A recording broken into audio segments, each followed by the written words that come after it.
Pigeons Planes. What's up, guys? It's Jinx out here on day 2 of ComplexCon 2017 in Long Beach, California. And I'm sitting here with A-Trak, man. How you doing?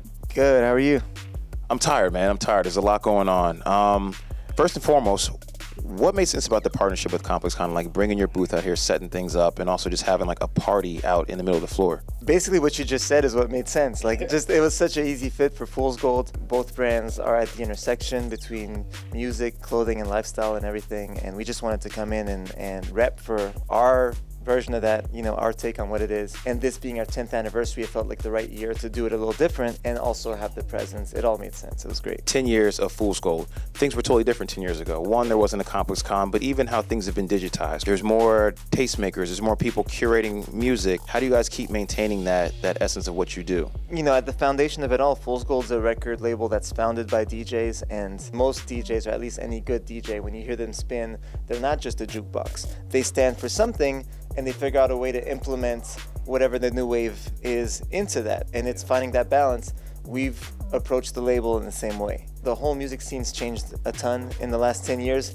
Even the role of a label itself, that's changed a ton. But all throughout, it's just been important to us to keep a balance between maintaining our identity, what Fool's Gold stands for, and just adapting to all the changes. How did you go about curating your guests? With Fool's Gold is a mixed platter where the combination of the names is as important as the names themselves. And it's definitely a puzzle to put together. So it starts with a wish list, and we gotta cast a wide net and try a few names. As a couple things get put into place, then you sort of color around it and build that picture. For us to have a couple of DJs on our stage, like myself, to rep for that DJ culture, to show how DJs are performers and artists too, that was important too.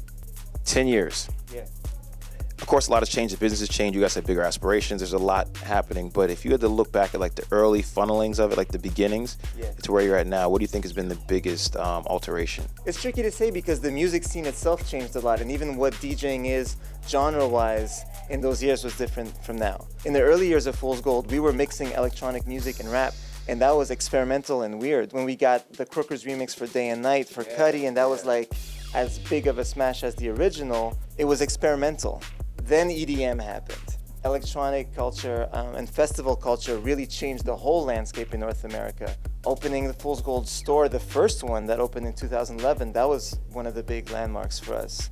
Between Fool's Gold Day Off becoming a bona fide festival, us opening retail stores in New York, all of those things just kind of defined the road that we went on during those 10 years. People cherishing technical skills, be it in DJing, rapping, even in production. A lot of the skills that people cherish and the things that were barriers of entry for people are, they're not gone, but they're at a different level than some of the things people care about. Yeah. How do you interact with that, and what are your thoughts on it? I welcome the change, and then I figure out how I can flip it or how I can work with it. So I don't hate on any of that. I earned my reputation as a DJ by winning battles, and now people can blow up just off of hitting a button. But I don't mind because there could be a swag to that, or maybe the way they pick the songs is original or whatever. I think it's cool that the sound's evolving, and we're just getting out of years and years of everything sounding bigger and more high def and cinematic. Yeah, it's where do you go after that? There's character in those choices. Producing is making choices, right? Being a producer is choosing. Yeah, it's decisions. So I like those decisions. What's Fool's Gold 15, Fool's Gold 20 look like? Or not even, let's not get that far. What's next? Really just more of everything. Fool's Gold is the label, the events, and retail and lifestyle. So there's just more music, more signings, everything bigger and better. We're still indie. We're still fully in control of what we do. And we take pride in just the way that we choose very unique artists and package them as well as we can. And our job is to present them to the world and create the most tasteful, dope shit out there. Everything we do, we're going to approach that way. A-Trak's ComplexCon 2017.